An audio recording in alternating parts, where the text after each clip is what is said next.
high turnover rates can be costly, disrupting operations and diminishing team morale. On the other hand, retaining skilled and motivated employees leads to better things like increased productivity, a stronger company culture, and sustained business success.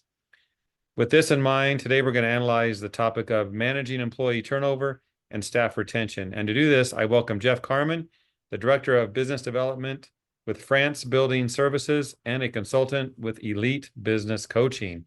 Jeff, welcome. Thanks, Jeff. It's great to see you again. It's easy to remember your name. I like this. It's easy, super easy for me as well. Thanks again.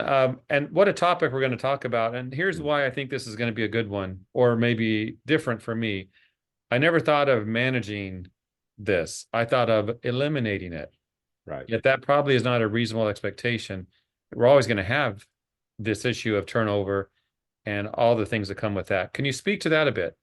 Yeah, it's interesting. Before I came into this industry, I worked in the medical practice management industry, and we might have 20% turnover. And I got here to France Building Services and just saw that was just a part of this industry. And so at France Building Services, our turnover rate has been, since I've been here, it's been just a little south occasionally of 100%, but most of the time it's 100% or a little bit higher. So it's an issue that all of us, or most of us in the building services industry, have to deal with. Why don't you do this? Share with us some strategies to managing employee turnover and staff retention, things that you've seen that really work, that those watching can say, I can use that. Yeah. There's four or five that I'll cover, and the first one maybe kind of comes out of left field a little bit, and this is something that I've encouraged other BSCs to do in our company, and that is educate customers on the importance of having team members who make a reasonable wage. And we'll talk about that's one of the main turnover issues is employee pay. And so we talk a lot and do a lot of educating customers on the importance of team members getting paid well. The second one would be for companies to invest in, for lack of a better word, we call them floater positions. So these are people who can fill in spots whenever team members leave the company for a variety of reasons. And in our industry, a lot of times we don't get 2 weeks notice. And so having those people who can jump in and do the work when those people are gone. I think thirdly is hiring right fit team members. And I think there's a lot of work to do here. Not everybody that applies for a job or even gets a job at our company is set up to be a good cleaner. I would encourage people to do some personality tests, like for instance, the DISC test or the DISC profile is a good profile to vet cleaners through. And so that would be something else, is hiring the right fit people. One of the things that we see too is team members tend to leave in those first 30 to 60 days. And so I would encourage people to invest a lot of money and not a lot of money, but some money and some resources to make a lot of connection in that first 90 to 180 days. And then lastly, I would say is invest money in field leaders, those people who are kind of the go-to or the connection to the company. Those folks need to understand different motivations of employees and giving them the time to be out there engaging with employees. Those are kind of some keys that I see that would help with turnover and retention. Those are good. I like those. And some, you mentioned spend some money on some things, but obviously valuable strategies there. I want to talk about the generations of workers, because how do you make this work when you think about the Gen X? What works for them might not work for millennials. That we have all these different generations of workers. Any thoughts there, Jeff? Yeah, what's interesting is when if I look at a profile of our company, we've got all generations. And what's interesting about those folks is, like, for instance, boomers, there's about 20% of our workforce are boomers. And those folks, what's interesting is they tend to stay with our companies a lot longer. And so they're staying at our company 5 years and longer. And then the Gen X and millennials, they're staying with us just a little bit over a year. But there's about 60% of our workforce that's in there. And then we've just got a little bit in Gen Z. But I think as companies, because our workforce is really becoming millennials and Gen X, we need to think about what's important to those folks, and what's important to those folks in most work environments is different than a boomer. A boomer, I'm a boomer. I'm company first guy. That's my motivator. But for those folks, it's really the connectivity with the company, and then their ability to have some say so in the way things are done. So I think as we think about millennials, I think one of the things is to invest in onboarding and training so those people feel like they're a part of something special. They feel like we're investing in them.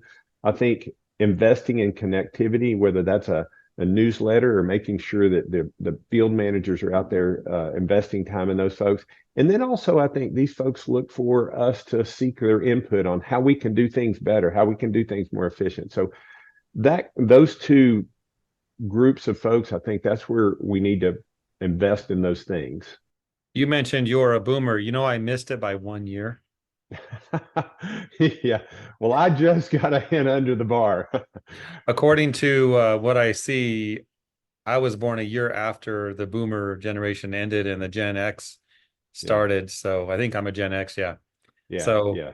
Yeah. interesting, though, that the boomers are the ones you have more of working, and they're the oldest generation. Yes. Yeah. That's right. And here's what's interesting. When I look at tenure in our company, the boomers are they're staying with us 5+ years, where the rest of the folks are staying with us Yeah. just maybe a year or just a little bit less. So it's a completely different generation. All plays into what we're talking about for sure. That's right. That's right. I know my next question might be brief because we're talking about employees, staff. Mhm. Yes. What about subcontractors? Because some watching this might use subcontractors to handle the work. Does this apply to them? Uh, I guess in a sense, I mean, if you're subcontracting the work and you're hiring companies to do the work for you, you certainly want to find a vendor who, and maybe as your vetting process, you want to vet them on what their turnover is and the things that they're doing to reduce turnover and retention. But yeah, I mean, it's a different model. Everybody, all 500 people work for us at our company. Good points to look at that from that angle, because even though you have a subcontractor, they have employees That's right. that are doing the work, and you want that to be consistent. That's right. That's right. Let's talk about company culture. Company culture is something that we talk about a lot, and some might think it's a cliche now. But what do you think? Does this play into that? I think it does. I've wrestled with this question quite a bit, and we discuss it around the table, and we talk about pressing culture down all the way down to the end cleaner. One of the greatest challenges that we have in our industry is our cleaners are dispersed, and in many cases, they're working by themselves. And so, a typical manager in our business and in France Building Services, and I think in a lot of business, will have 20 employees who are working for them. They may not see that employee but once or twice a week, and maybe even once every other week. And so, how do you press culture into someone that you don't see every week? I work for companies where I mean, we see everybody every day, and we can round everybody up, and the president of the company or a senior leader could share things. In this case, we're really relying on those field managers to be sort of that torch carrier. And so, what's important there, I think, in creating culture is pressing the culture down to those field managers and educating them and training them on how to carry that message down to the cleaner. I think that's the key. I agree. That's a smart way of looking at it. So you have your employees, you have that company culture we talked about, leadership style. Let's talk about that. Because no matter what work you do, those that manage are those that really set the tone for the company. How does this all play in this topic of managing turnover? Yeah, I mean, we'll go right back to the generation. So we've got to educate our field managers about what motivates those different generations of workers and teach them how to interact with those folks. So when you're talking to a boomer, they're kind of bought in to begin with, but just talking with them and being able to communicate with them about the steadiness of this job and thanking them for the good work that they do. When you're engaged with a Gen Z or a Gen X and a millennial, I think we've got to teach them to engage them teach the field leaders to ask them questions, to draw things out of them, and make them a part of the organization, what's going on in the organization. So there's some training that has to be done about the different generations that are working with us. Work-life balance. That's another term that we've heard a lot about. How important is promoting that in the company to manage employee turnover and retention? Yeah, so I think when I think work-life balance, there's only so much, I guess, work-life balance that we can do with that end cleaner. I mean, there's a work that has to be done. Mm-hmm. They've got a shift and they go out there and they do their work. Where the work-life balance really comes into play is with our field leaders. And we've got to make sure, again, those are the folks that, like I said, they're carrying the torch out to the team member. And so we've really got to work with them to make sure that they've got that good balance. And so one way to do that is to create some flexibility in their schedule. And we do that with our field leaders. And so we offer them the ability to say, hey, if you want to work a couple of days a week from 7 a.m. to 3 o'clock, and then our other days being in the evening, because a lot of our cleaning is going on in the evening. So they've got to be available at some point to be in the buildings when those folks are there. What about a rewards or recognition program? Does that have a lot of value to what we're talking about here? I think it does. I think for the end cleaner, I think the rewards and recognition should come from two things. One, tenure with the company. If we're trying to increase retention, is celebrating those times, celebrating those milestones with the company. I think that's a big deal.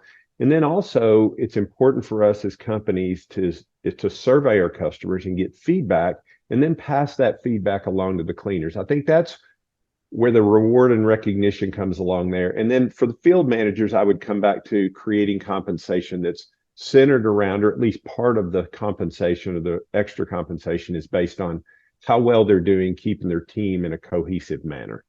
Okay, last question. Exit question. Let's talk about exit interviews.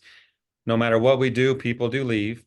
That's right. Do you find value in exit interviews? And if so, what are some ways to make them impactful for the future? Yeah, I do. I think there is some value in exit interviews. I also think there's some value in employee satisfaction surveys. I think the key is what do you do with that data?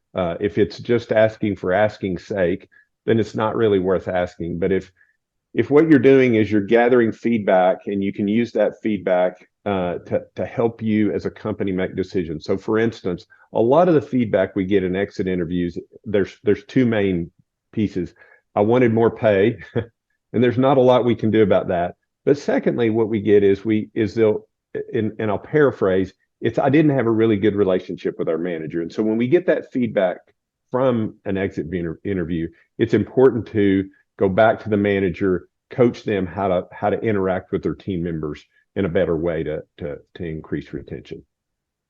So any of those watching this want to better manage employee turnover and staff retention, good advice. Thank you for this.